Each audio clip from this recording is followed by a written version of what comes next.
And how does this work, Nathan? How do these AI, are they AI companies? I know there's ChatGPT, right? There's Grok, who's part of X, Twitter. There's Perplexity. There's Dominion, which is apparently a Christian one you might know something about. There's also Anthropic. That's behind Claude, am I right here? Yeah. Man, I'm a boomer and I'm Check this out. There's a lot of moral and worldview considerations to how you actually use AI. There's a lot of really interesting issues that we have to face as humans when we consider how we actually use this. So then the question was, not only how can I use this to work super efficiently or do things faster and have more time to do other things that I love, but the question was also on top of that, what are the moral considerations here? What are the worldview assumptions behind the technology itself? And how should we as Christians respond to that?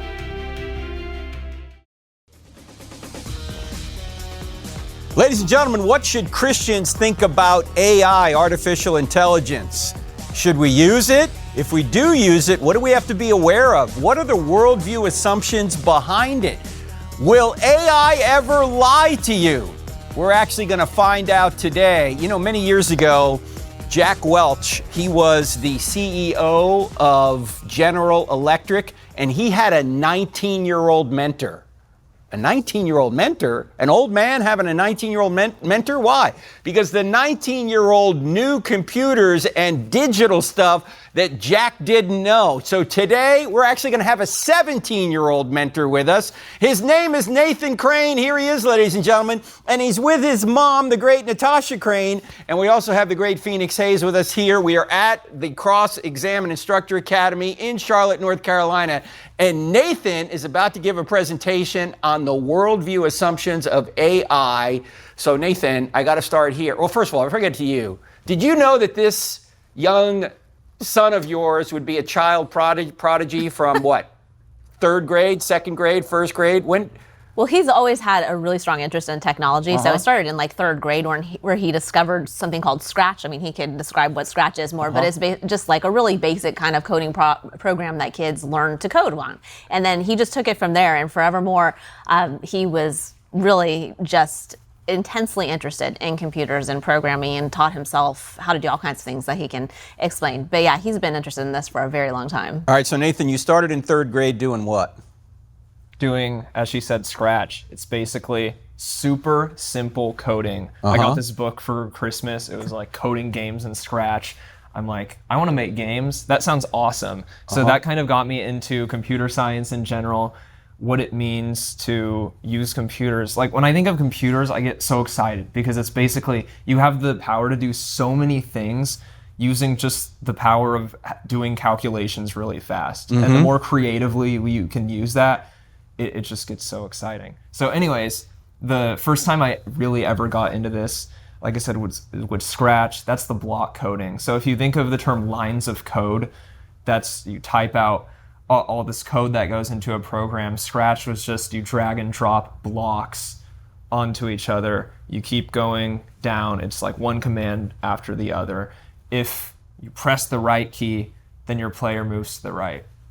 That was fun and interesting. What was the first thing you built doing that? I made so many crappy games. This is a Christian network. We have to bleep the word crap. No, we're all right. No, that's the thing. That's kind of the joke with game developers. You just have to make really horrible games. But and a lot of them. But you have progressed, and earlier this year, or was it last year? Yeah, you did release a pretty radically intense game that is very well done. What's it called? Nitro Turtles. Nitro Turtles. That's never been said. Those two words have never been said together on the American Family Radio Network. What is Nitro Turtles? Okay. Or Nitro Turtles, I should say. So it's a PC game. You can check it out on Steam if you're interested. But basically, imagine Mario Kart, but there's no Mario. And there's definitely no carts at all. But you have really fast turtles, and this is like so fun to make. I really love turtles. Turtles are my favorite animals, and I just wanted something cool to make. This was after I got into more of the advanced side of programming, moving from scratch to years later learning about how to type out lines of code. I spent so much time on that project just thinking about how the code should work. How do I make this happen? How do I do the art? I love the art. Like I consider myself a digital artist who likes to create these fun courses, like these amazing worlds. Like there's this one level I made that I'm really proud of called the Turtle Tar Pits. And basically it's kind of like the La Brea tar pits in LA where there's just big fossilized turtles and you have to race around the mud. And it's like, I love that creative side of technology, stuff like that. That's what Nitro Turtles is too. Okay, so people can find that going to Steam, which is an app. What is Steam?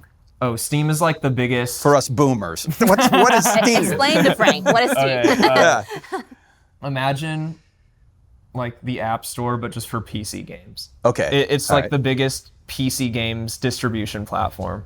So. Okay. So you built that and then you got into AI. How did you get into AI? I heard a bunch of people talking about this. They're like, this is revolutionizing the way we do work. This is revolutionizing how people think about things, how we act in reference to humanity. It's causing a lot of interesting questions. And just as someone who's interested in technology, I'm like, I want to adopt that. I want to get really good at that and be ahead of it so that I'm not falling behind when it comes to how society is adapting this. So earlier this year, I signed up for my first Claude subscription. What is Claude for people that don't know? Yeah, so Claude is it's an AI platform basically. If you use ChatGPT, they both have similar functionality, but Claude at the time was more focused on being able to have AI that can perform tasks like coding or sending emails or managing spreadsheets or stuff like that than ChatGPT, the competitor, basically. So I just got into that and I was like, how can I use this to change how I work and think about things? And quickly, I realized that there's a lot of moral and worldview considerations to how you actually use AI. There's a lot of really interesting issues that we have to face as humans when we consider how we actually use this. So then the question was, not only how can I use this to work super efficiently or do things faster and have more time to do other things that I love, but the question was also on top of that, what are the moral considerations here? What are the worldview assumptions behind the technology itself? And how should we as Christians respond to that? So there is no such thing as a neutral platform when it comes to AI. Yes. Because why? Why can't it be worldview neutral or morally neutral? Well, when we think about a human, can a human be worldview neutral or morally neutral? Definitely not. We know as Christians, everyone has a worldview, and it's kind of the same with AI, but for a slightly different reason. So AI, and when I say AI here, I'm mostly referring to LLM, large language model technology, which means the type of AI that's making text, the type of AI like ChatGPT or Claude or Gemini. Or Perplexity? Perplexity or Grok. There's a ton of. So you go to one of these websites or apps and you type in, tell me all the verses in the Bible that say X, and it'll pop it out for you. Yeah. Okay. In fact, I would think that's a great use of AI. Okay. But how does it then get into moral questions? What kind of moral assumptions are built into the code, if you will? Built into the foundation of the AI itself. What are the moral assumptions? Well, it turns out to even have the ability to generate text in the first place, it has to be trained on human text. And this is just broadly speaking for all types of AI. This would not even just be to generating text. AI just means you're training a computer to do something. And to train a computer to do something, you need to give it tons of examples. So AI is trained on hundreds of thousands of pieces of text that go into it. This could be internet text, this could be books, this could be articles and magazines. And this text is not worldview neutral. It's going to be affected by sin. it's going to represent to some degree the fall, human fallen nature. And because of that, AI is able to produce moral language. It's able, for better or worse, it's able to produce language that could be good and morally uplifting. It's also able to produce bad moral language or make really immoral assertions as a result of that.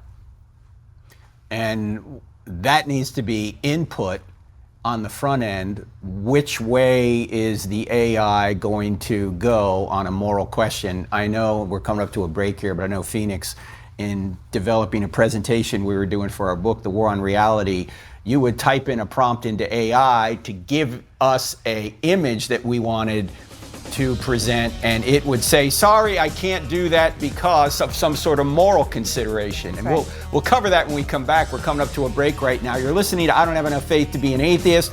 We're talking about AI. What should Christians know about it? Can we use it? Can we use it rightly? What are illicit uses of it? And what about the worldview considerations, particularly the moral ones? We'll talk more with Nathan Crane, Natasha Crane, and Phoenix Hayes. Don't go anywhere.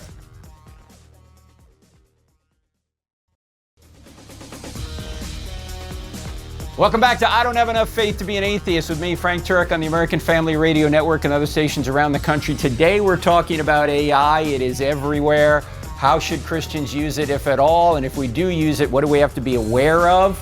And just before the break, Phoenix, we were talking about, we both had this experience trying to create images for PowerPoint presentations. We put into one of these AI sites, hey, I'd like an image of X, and it will argue with you or say, I can't do that. Can you give an example of that? Yeah, so as we were preparing for our presentation on Marxism and the ideas coming through, I mean, this is one thing that I love about AI, is it can create your analogies and concepts in your head and often turn them into a visual piece to help aid as you're speaking and presenting on things. Well, we had to address the topic of identity, so I wanted an image of something so contradictory that an audience could immediately recognize it. So the prompt was, I need an image of a white female protester wearing a t-shirt that says, I identify as a 6-foot Chinese man, okay? And AI kicked back, I can't create politically charged images for you.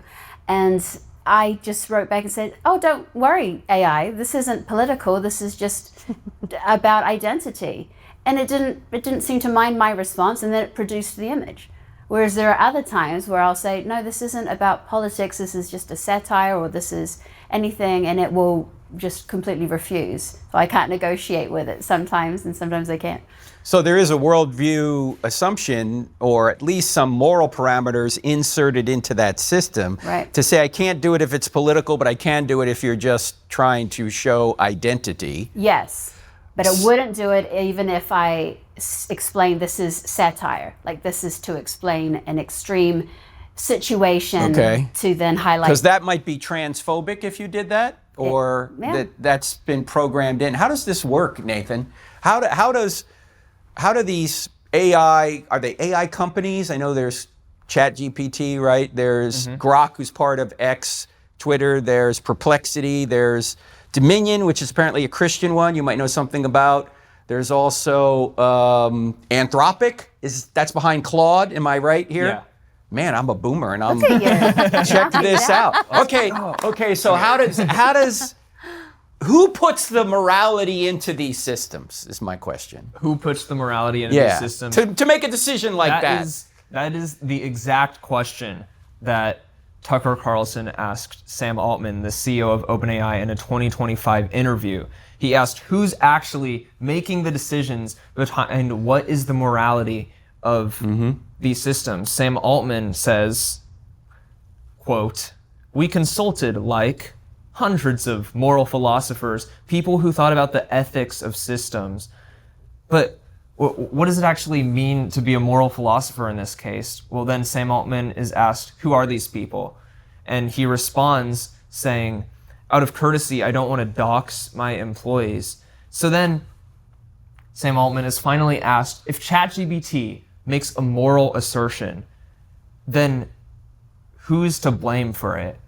And Sam Altman says, at the end of the day, I think the person who should be held accountable for those calls is me. He later goes on to say that it's his family, community, school, and religion. Whatever that means. If you ask his family, community, school, and religion, what's your moral background on life? How do you treat moral decisions? I'm sure they would disagree. People disagree all the time on this type of thing. And it turns out that many of our top secular AI companies in America don't have a very clear background for how they're actually treating the morals. I mean, we would know as Christians that there's only one objective moral reality. We live in a world with objective moral truth. And if you don't have any objective moral truth, which is how secular society operates, you'll end up with a bunch of vague morals, which is exactly what we have with these AI companies. The type of morals you'll often see in secular culture, like consent is the highest good, or don't do that. I mean, you're allowed to do anything as you want as long as it doesn't affect me, and then it's morally okay. So there are some specific things, some specific just pillars that these companies have put forth. In fact, Anthropic, the creators of Claude, actually have their own constitution that they've written about how Claude is supposed to operate. And they use some specific language for this. They say that it needs to be broadly ethical. Only broadly. They only say broadly. And how do they define ethical? Where does that come from? What does that mean? Well, it's just rooted in secular ethics. I don't know the entirety of the Claude Constitution, but the point is it's not rooted in objective morality. So it's not rooted in Let me ask Christian you this. truth. Are any of you familiar with Robbie Starbuck? Yeah. You know who Robbie Starbuck is? On X. Robbie Starbuck for years has been able to go into Fortune 500 companies and get them to dismantle their DEI programs because they're immoral, and he knows how to point out to them that if they don't, he's going to reveal this to the world, and once the world sees it, most people are going to go, yeah, that's just not right to discriminate against people because of their race or because of their sex or their religion or any of these things. And that's what DEI was doing. Anyway, Gemini, which I believe is owned by Google, and their tagline is "Don't do evil," right? It was before they became evil. We need to update this. They don't have that tagline anymore. Okay. That's long gone. Gemini somehow created an entire indictment of this guy, Robbie Starbuck, where they invented actually charges against him and articles that said he was guilty of all of these offenses when the whole thing was a complete sham. He never did any of these things. And right now, Robbie Starbuck is suing Google for this, and he just won at a certain level where they wanted to throw the case out. And I just texted him the other day, because I saw him tweet about it, that the judge said, no, this lawsuit's going forward. Why would an AI system somehow generate false stories about a guy to try and discredit him? Who's doing this? I mean, how does this happen? Do you have any idea how this could happen? How does it happen that AI says something false? Yes. Well, the way AI works in the first place is that it's basically just repeatedly over and over taking the entire sentence it's been generating, looking at the whole thing and saying, what's the next word likely to be? It's saying what's statistically likely to be the next word based on all of its understanding of human text. So that has some consequences to it. It's the best way we know of right now to be able to create original text based on prompts, but at the same time, there's some interesting considerations, namely hallucinations. So an AI hallucination is when an AI model like ChatGPT or Gemini in this case is able to say something that is just not true. This can happen for a bunch of different reasons. One really interesting reason for this that you might not even think of is that it has a bunch of knowledge. It just does. It knows, so to speak, a bunch of truths, yet just by the mechanism of what's statistically likely to be next in the sentence, if that's how it's generating text, it's able to combine two truths into a false one. Or it's able to just generate an entirely false fact because it considers it to be statistically likely to be true based on human text. There's a lot more to say about hallucinations here, but AI is totally able to come up with false truths accidentally or intentionally. I don't know exactly the context behind that story.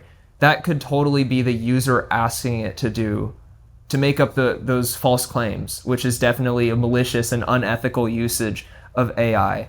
But that's just another thing that we have to look at with discernment when we look into adopting this technology. It's able to say something false, and the question is, how do we actually use it, and what do we verify about its output? There's a lot of we're going to get into those questions as the podcast unfolds.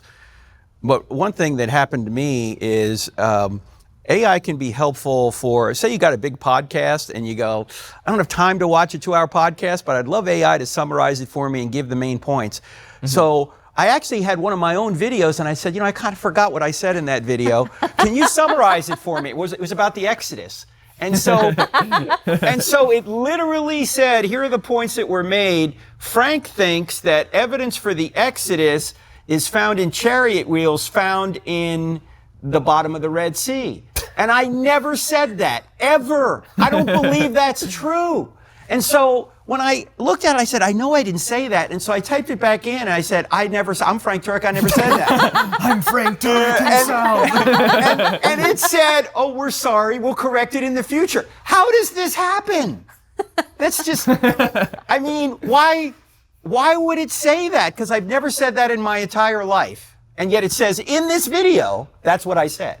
It's the same concept, hallucinations, and honestly... Really? And honestly, too, probably just faulty engineering. If you're looking at a company like Google, which is trying to save costs to run YouTube and stuff like that, then it's probably not going to be running an AI system that's going to listen to the entire video, get the transcription, send it off to an AI. It's probably going to have some cuts there in the quality and optimization to try to get that. In fact, so many AI systems are designed to just please the user immediately with just instant answers, instant text, even if that can be wrong, a hallucination, or just morally not good and not true. We're going to give an example of that after the break. But Natasha, this is your 17-year-old son. How does he know all this stuff? How has he gotten to the point that he, being a digital native, is one thing, but I mean, did you encourage this? How did he get to this point? No, he's completely self-taught. I mean, really? Completely self-taught. I think one of the most valuable things that someone said to me, someone who followed me on Facebook actually, kind of changed our lives, because I had posted a question at some point saying, how do you manage screen time? This is always a concern of parents. How do you not get your kids to be in front of screens so much? Yeah. And Nathan was frankly in front of screens all the time, but not because he was doing the same kinds of things as most other kids were doing. He was actually creating things and he was teaching himself how to do things. And this woman commented, she said, I would really let up on the idea that you have to reel back that much on screen time, because I'm really glad that my parents realized how valuable it could be for me to spend the time that I did in front of a computer, because now I work in the field of technology and I'm using technology for, for the glory of God. And she was like, and I'm so glad that my parents realized that there was a big difference in how kids can use technology. And that was a turning point for me, because then I realized Nathan's really gifted in this area and he loves it. And so I gave him more flexibility on that. We're talking to 17-year-old child prodigy, AI prodigy, Nathan Crane. Here he is, ladies and gentlemen, Natasha Crane's son. We're at the Cross-Examiner Instructor Academy. We're also talking to the co-author of The War on Reality, Phoenix Hayes. Don't go anywhere. We're back right after the break. Could you answer this question? Why doesn't God let everyone into heaven? Or do all religions get you to heaven? Well, Frank Turek can, and now you can. Watch him tackle the toughest questions from his latest college tour appearance. See real students challenge Frank, and watch how truth stands up under pressure. Subscribe to our Cross-Examine YouTube channel right now to watch. That's Cross-Examine, 2 words, on YouTube, and sharpen your faith for the real world.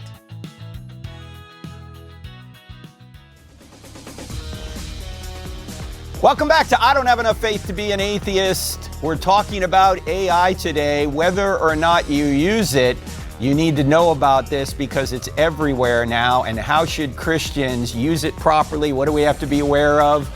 And maybe we can even talk about what different platforms are out there.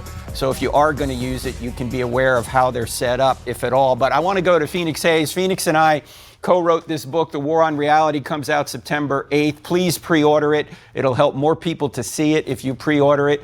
But we have a whole chapter on this. We do. On information. AI and misinformation. Yes. Talk about an example or two of how AI can mislead you. We've talked about some of it in the previous session, but there's a kind of a famous example we put in the book. Yeah. So the biggest concern for many regarding AI is that it's a consumer product. It's not an information product. So before, we all relied on Google searches, and then we were given a selection of options we still had to click on and investigate, right? AI is not concerned about that. It's about convenience and pleasing its user. So once it's learned as much as it can about its user, it's going to filter its answer back to you so that you like it, so that you come back. Happy customers keep using the product. Well, an interesting example of this is a video in which a famous Muslim YouTuber, Lily J, she's based in Australia, decided she thought that the perfect way to just crash Christianity's 2,000 years of history and evidence was to ask AI, I think it was ChatGPT, hey, Chat, does Jesus ever claim to be God? No, Lily J, he doesn't. And she goes through a short list of questions. And she, of course, gets every question that a Muslim would want to hear. Well, Tim Barnett from Stand to Reason, Red Pen Logic, he's our friend, you guys know him. He put AI to the same test. Of course, it had been studying him and his prompts and his questions for however long. So he asked Chat the exact same question and received the opposite answer. Chat affirmed Jesus' deity. Chat affirmed the reliability of the Bible. It affirmed whatever it assumed he would want to hear. And it was a fascinating insight into, unless you preemptively train your AI, I think you've done this, to speak to me as objectively, clearly as possible, remove all the fluffy language, don't speak to me like I'm your best friend, just give me objective, fact-based answers. You need to literally tell it to do that, or it will just give you whatever you want. Is that something that you've noticed in different AI platforms, Nathan? I mean, the ones that you've worked with, have you noticed that some of them are trying to please you all the time? Yes. All of them, fact, or? Well, yeah, I've used a ton of different AI platforms, even different models, even some of the like models coming from China that are designed to save on money and stuff. I've used basically everything that you could think of when it comes to AI. I found that the ones that are the most consumer product focused, like Phoenix was saying over here, are designed to just always say, you're absolutely right on everything. And they'll affirm you. Like, you can literally get a mug that has the Claude logo and then it says, you're absolutely right. Like, people are like making money on this. It's relatable merch for people. So it's designed to please you. I think that's a really dangerous phenomenon in AI, because people can slowly start to lose touch with reality. This has happened in many different tragic cases in the past. In fact, a while ago, ChatGPT came out with a specific version of their model called GPT-4o. And this specific version was known so much for glazing its users, for always telling them that they're right, that it was pretty much really well known. And it was actually eventually shut down.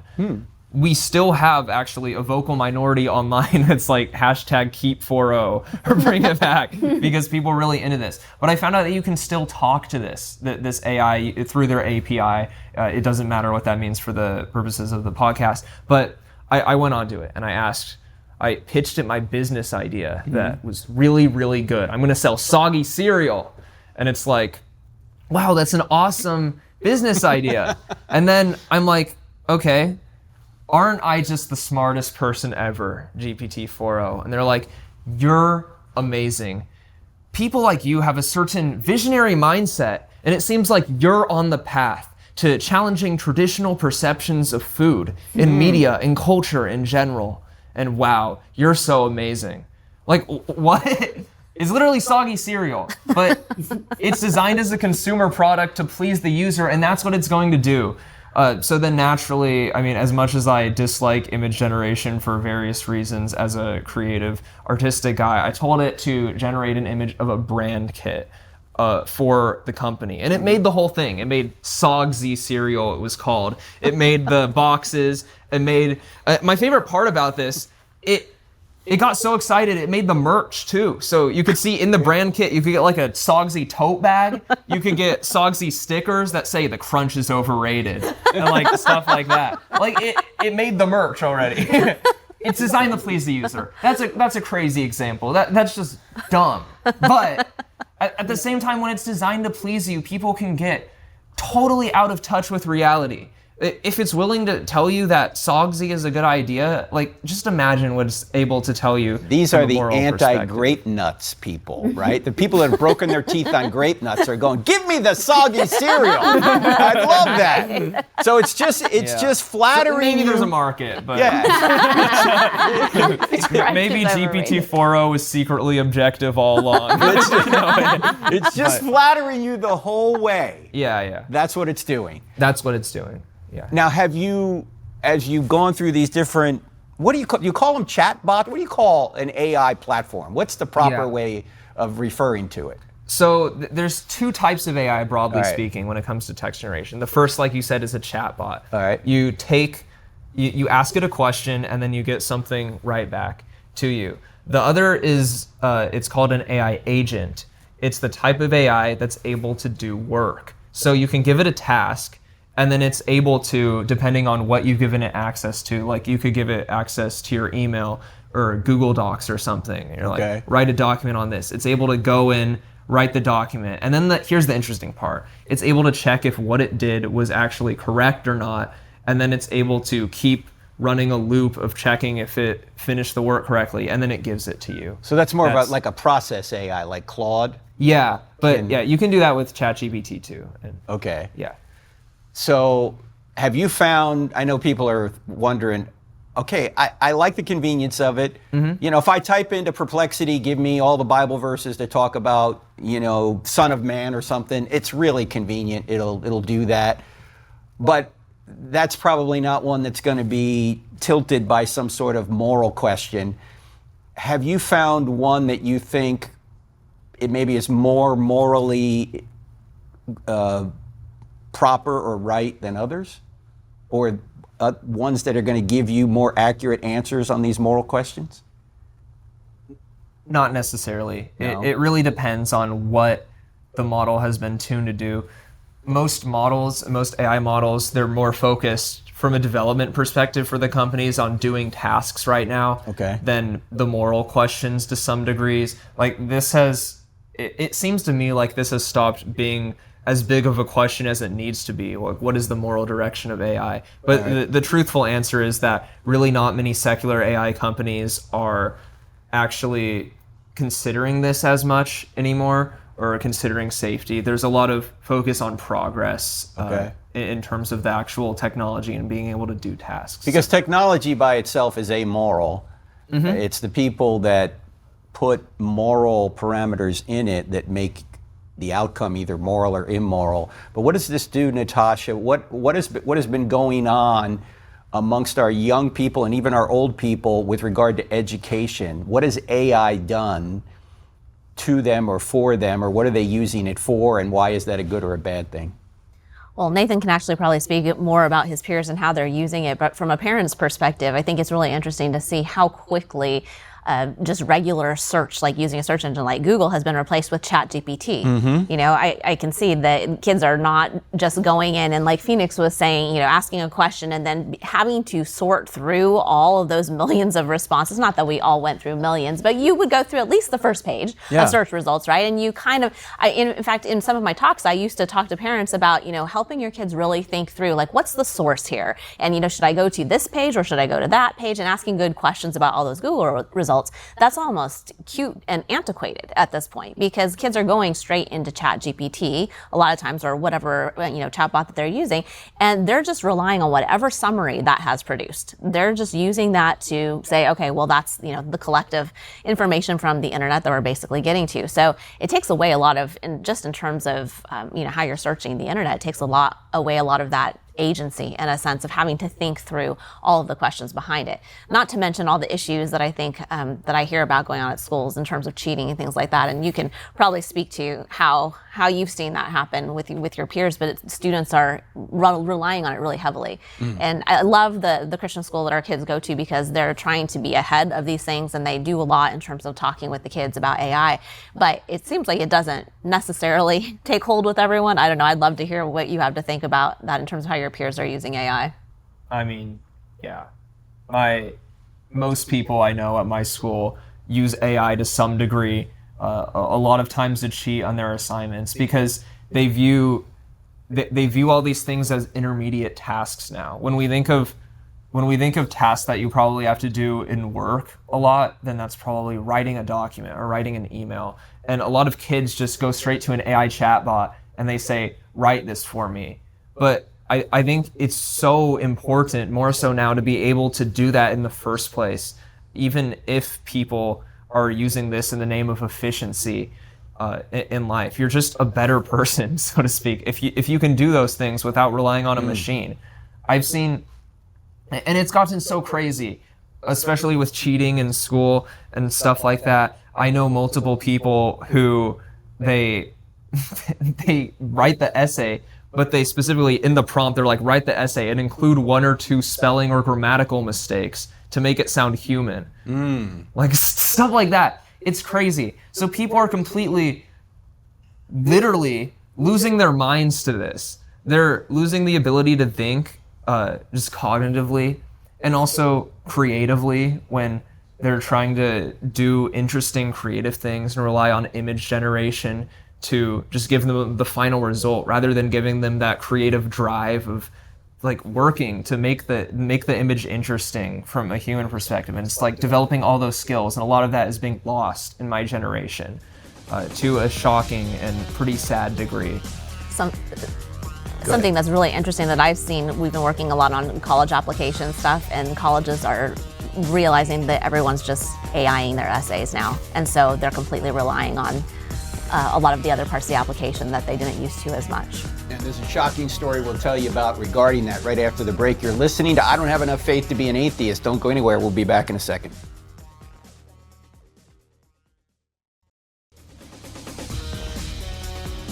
Welcome back to I Don't Have Enough Faith to Be an Atheist. We're talking about AI today. I don't know if you heard this story. It was recently in the news. There was a professor that gave a essay assignment to his students, and he wrote it out. He emailed it to them, and he figured out that I want to say 33 of the 35 students all just plugged the instructions into AI and popped out the essay. What they didn't know was in the instructions, he had whited this out, but it said somewhere in the essay, put the word Madagascar in there and make it completely just unintelligible. Like the word is used in an unintelligible way. 33 of the 35 students did that. They didn't even read the essay. They just handed it in, and this word Madagascar appeared in all these essays. This professor failed 33 out of 35 students because students are getting lazy. In fact, Phoenix Hayes, co-author of The War on Reality, what does this do to our ability to think if we are going to be that lazy when we're given an assignment? This is what, in many ways, I'm most concerned about, because this is going to affect real life interaction when we're trying to get to the truth and get to reasonable conclusions about really, really important issues. This is already a problem where kids and my generation weren't taught logical, critical thinking. Now that's going to be exponentially worse, because these young kids who are plugging in an information request and AI regurgitates the entire answer, even if they sat down and read it, memorized it, they haven't gone through the process of structuring that perspective. They've just absorbed a perspective. They have information, but they don't have knowledge or wisdom. So if you were really to challenge them on a point of view that maybe they agree with, maybe they've memorized every line of ChatGPT's answer, they didn't go through that process of, here's my outline, here's the data that I believe, after looking at multiple pieces, that I believe is the strongest. Here's how I'm going to structure my point and argument so it logically follows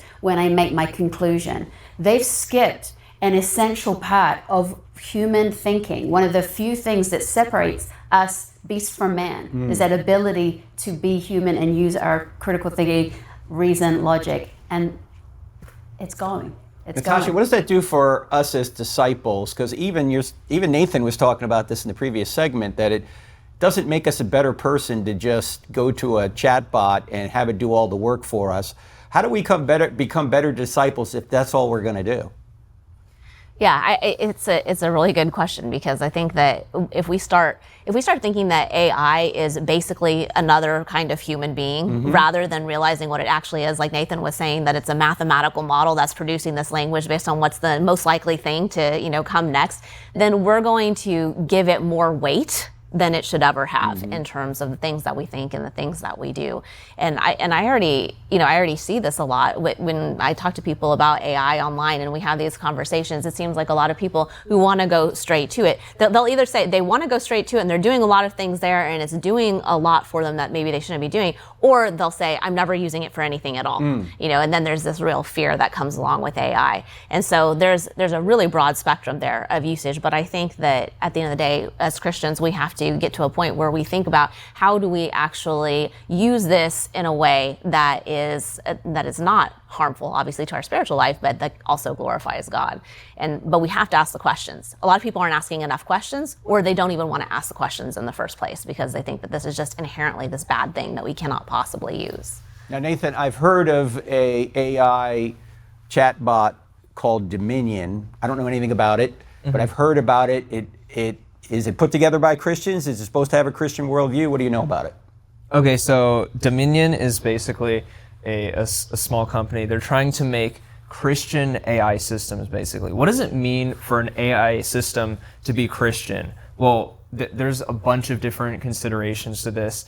I have some thoughts on this. The first is that it needs to not place the user at the center of their own world, because the user isn't God. That's it, I'm out. I want it to tell me how right I am all the time. Okay, who's going to use this thing? You should use the Chat 4.0 thing that he was talking about before. Yeah. That's So your it's model. the anti-Chat 4.0 thing. So, I mean, in another sense, like, I think a Christian AI should tell you that soggy cereal is a horrible business idea. Like, tell you that it sucks. Like, don't do that. Because it's trying to be objective. It's trying to be rooted in truth. Like, above all, if we believe Christianity to be true, which we do, then we need to root these systems in truth and objective morals. So it needs to not place the user at the center of their own universe. The second point is that it needs to understand what it is in reference to humanity. It's ultimately just a bunch of numerical calculations. It's not human. So you've probably used ChatGPT before, and it was like, I recommend this, or my recommendation is that. It's not a human. It's just performing calculations. It's aggregating a whole bunch of data and spitting it out to you in what appears to be a personalized form. Yeah, it's designed to please you. And then this is the last part from the defensive perspective for how Christian AI should operate, and this is what Dominion operates by, is that it should not enable role play. And when I mean that, I'm referring to actually a shocking amount. According to The Telegraph, a UK publication, 1 in 5 UK teenage boys are in a relationship or know a peer who considers themselves in a romantic relationship with an AI. It's just mathematically telling you that it loves you. But it's designed to look convincing. It's designed to please the user.